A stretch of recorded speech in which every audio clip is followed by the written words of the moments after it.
Hey everyone! Today I'm going to do something a little bit different and share with you my recent favorite movies, TV shows, books, and YouTube channels. So first off, there's a lot, so I'll have everything linked down below, and there's actually too much stuff for me to even talk about in this video, so I'll have even more stuff that I've enjoyed lately in the description as well. But for now, I'm just going to talk about my top favorites. So I'm going to start with movies. Lately, I've been watching a lot of movies that I probably wouldn't normally watch. I feel like I'm finally starting to learn what kind of movies I actually like. I never thought I'd like sci-fi or drama movies, but they're definitely my favorite now. So that's what most of my favorite movies are at the moment. I won't be talking about any comedies or animation movies. I actually really love kids movies. But in this video, I'm just going to be talking about movies that I thought were like 9 or 10 out of 10. So I'm going to try my best in this video to talk about the shows and movies, but not give away any spoilers. I'm just going to talk about the overall of why I liked the movie and kind of how it made me feel, and I'm going to try not to spoil anything. But if you're a person who really hates like any spoilers and I'll just ruin the movie for you, then maybe you want to skip to the book or YouTube channel section of this video. Also, I'll be linking the times in case you want to skip to a certain part. Okay, so I'm going to talk about my first favorite movie that I watched recently, which is called The Babadook.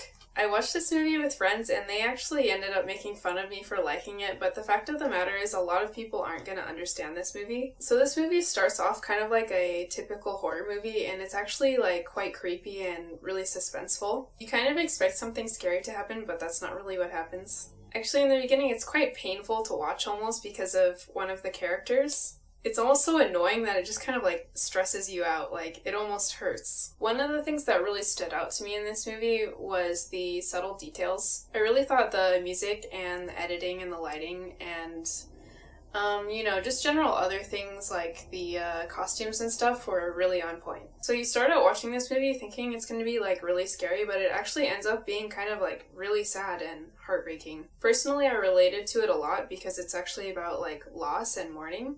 I don't want to give away any spoilers though, so I won't expand on that. And lastly, I think that if you did relate to this movie like I did, the movie can actually be a bit inspiring because it's really about like facing your fears. In a way, it's kind of about like not wanting to live like this anymore, like the sad way that the people in the movie are living. It's kind of about like facing your fears even though you're not ready, and just like being fed up with the way things are and just like bucking up and like being like, okay, I'm not doing this anymore, and just facing that huge, terrible, awful fear. So yeah, that's something that I related to a lot. So yeah, that's what I thought of The Babadook. It it is a movie that I really liked a lot and I do recommend, but I know a lot of people aren't gonna get it or like it, and I'm okay with that. So next I'm going to talk about Interstellar. I watched this movie when I first started getting into space and stuff and like the science, part of it. So that made me really enjoy it. I want to say though, if you want to enjoy this movie, don't research the inaccurate parts of it. Just don't. So first of all, this movie like really blew my mind. It kind of made me realize how crazy like astrophysics is and things related to that. The whole time dilation thing was just completely crazy to me. That wasn't even something that I knew existed before watching this movie. But basically what that is though, like in the movie, is that they can go to a different planet for just a couple of hours, but it will end up being like 10 Earth years or something crazy like that. So that ends up being a really big deal in the movie. So what I really liked about this movie is that while it's showing like stuff that's totally foreign to us, like space travel, it actually shows a lot of like regular human emotions. So that to me was really heartbreaking, especially like certain scenes. But I won't get into that. So some of the things I thought that the characters showed was like a love for learning and like a desire to be intelligent and use that for like the betterment of humanity. So in that sense, I felt that they showed like definitely selflessness. And then some parts of the movie showed love, loss, regret, stubbornness, and selfishness. And this movie also shows you like definitely the difference between like the good and the evil parts of humanity. This movie also made me think about our human mortality, not only as like individuals, but as, our whole human race. But lastly, it also makes you think like how insignificant we are, like just as humans, in this planet when there's so much out there in the rest of the universe. So yeah, like I said, that movie just like really blew my mind and made me think about a lot of stuff. So next I'm going to talk about The Fault in Our Stars. So I don't have a whole lot to say about this movie because I found it pretty simple, yet I also found it to be, quite interesting and unexpected. Yeah, this movie made me feel very painful in a way that I didn't expect. And not only did I cry through most of the movie, I cried for hours afterward. And I'm not really the type of person who really cries to movies that often, so that's saying a lot. So next is Gone Girl, which I found to be kind of a real-life horror story. So it's not about, like, ghosts or, something that's not real, but about actual other people who are the enemy. I found this movie to be very intense and actually, like, fucked up. And I also have to say that this movie is very unexpected, and whatever you think the movie is about, like, you're just wrong. Like, you have no idea what's gonna happen, trust me. But other than that, I think it shows, like, really horrible parts about, like, humanity. First of all, I think it shows how disgusting some people can act. I also think it shows how people act when they are pushed too far. And lastly, it shows how complicated relationships can be sometimes. So yeah, this movie was 3 hours long, but I mean, it was just so good, and just trust me, watch it, like, it's amazing. So now I'm going to talk about the movie Ex Machina.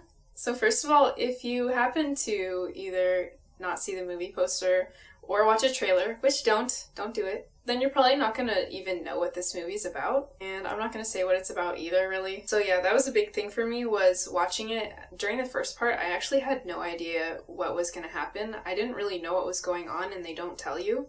And that for me was actually like a little bit spooky. It made me feel a little bit like creeped out. So in this movie some stuff happens, and I'm obviously not going to say what that is, but you kind of don't really know what to think. Like, there's two sides of a coin and you're not really sure like which one is right. And for me, I kind of went with the wrong option, which actually kind of made me think like, wow, I'm so naive. And I mean, personally, I don't think I'm naive about like a lot of things, but this one thing is something that really, like, I guess it's something that I really, I don't know, care about, something I really value. So yeah, it kind of made me realize kind of how wrong I am, and that I need to be more careful sometimes, I guess. And I guess just not to be so naive about this one specific thing. So other than that, it just made me wonder about kind of the future of humanity, and also the future of technology, and how those two might intertwine, and if we should really allow certain things or not. Some people might not find this movie as good as I did if it wasn't really as eye-opening for them, but for me it definitely made me think about some things. So now on to the last movie, which is Nightcrawler, and I just have to say that Jake Gyllenhaal has become one of my favorite actors because,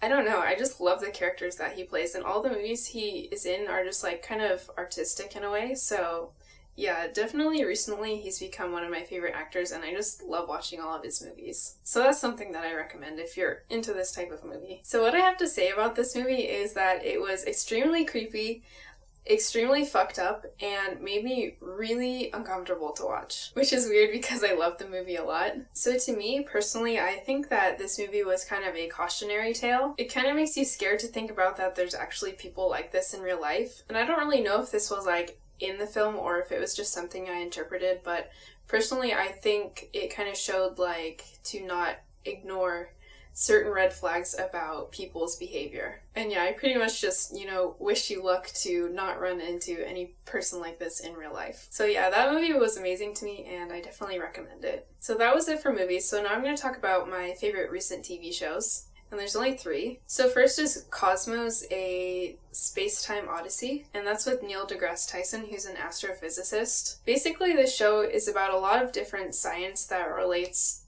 to the universe. And it also shows you, like, the history and how, like, people figured some of this stuff out. So before I ever watched this show, I always really loved astronomy, but I absolutely hated physics, and, like, it just scared me. And what I really liked about this show was how easy it was to understand and how easy they made it to learn. And lastly, I have to say that this show just really blew my mind. There's so much things in physics that I just had no idea about, and I had no idea how it works, and it's just, like, so bizarre, like it's so surreal how things actually work. So now I'm going to talk about Breaking Bad, which is obviously a extremely popular show, but it's for a good reason. I'm assuming that most people have already watched this, but if you haven't, like, you're just seriously missing out. Like, turn off this video right now and go watch it. So to me, I felt that the show was actually kind of a masterpiece because I felt like it was perfect down to every detail. Like, literally so many things, like, I can't even, like, name everything, but, like, the lighting, the costumes, like, all these other just tiny little details, just all of it was so impeccable, like, it was crazy. So what I thought about it was basically that this show is just really fucked up. Especially the last season, like, it just takes, like, fucked up to a whole new level. I felt that the show was, like, extremely suspenseful and you can't turn it off, like, you just have to keep watching the next episode. And it had so many twists and turns and you don't really know what's gonna happen. I also felt that the show was really heartbreaking because I related to it a lot and it actually made me cry a few times. And like I said, I related to a certain character a lot, which made me kind of really think about my life. And it actually made me want to make some positive changes in my life. I think for a show to be able to do that is, like, really crazy. And the last show I have to talk about is 6 Feet Under. This is a pretty old show, but I definitely find it still relevant. This show is kind of like a dark humor show about death. It's about a family that works in a funeral home, which I don't really find to be a spoiler, so... But yeah, in a way, like, the show kind of pokes fun at death. And I definitely find the show to be about real life problems, even though it's about, like, an unconventional family. The show really starts to feel real, which kind of makes parts of it really devastating. And it's kind of about, like, the inevitability of death, and which kind of made me uncomfortable, but it also kind of helps you accept death in a way. And I wasn't expecting it, but one part, like, made me cry, like, a lot. So now I'm gonna share with you my one book favorite, which is The Solution to Social Anxiety, Break Free from the Shyness That Holds You Back by Aziz Gazipura. This book is obviously good for people with social anxiety, but I also feel like it's good for people who are shy, people who want to work on their confidence or their social skills, and maybe even for people who are kind of doormats and let people take advantage of them. And for any of those people who have those problems and are ready to make a change in their life. I found this book really helpful, and I found that it uses cognitive behavioral therapy and exposure therapy techniques, which actually works if you do it. And this guy also has a website with free content on it and a YouTube channel. So of course I'll link those. Okay, finally I'm going to share with you some of my favorite YouTube channels. So first off, there's Vlog Brothers, which are two brothers who kind of talk about real life stuff sometimes and sometimes make educational videos, and they also run a lot of other YouTube channels. So some of my other favorite channels from them are Animal Wonders Montana, which, you know, cute animals. They also run SciShow and SciShow Space, which are definitely, probably, maybe my favorite channels. Like, I watch every video of theirs. So other than them, there's Battle Ash Beauty, which is a makeup channel, and I think I watch all of their videos too. I definitely like it. Then there's the British Vogue YouTube channel, which has a series called Future of Fashion. So if you're someone who wants to work in the fashion industry, I definitely recommend that for you. And then there's a channel called The Domestic Geek, and what I like from her most is her cooking videos. And lastly, there's Tom Scott, who has a series called Things You Might Not Know, and personally I find it really interesting. So that was everything, and let me know if you liked this video and if I should do more like it. Yeah, hopefully this helps you out if you're bored and need something to watch. Anyway, thanks so much for watching, and I'll see you guys next time. Bye!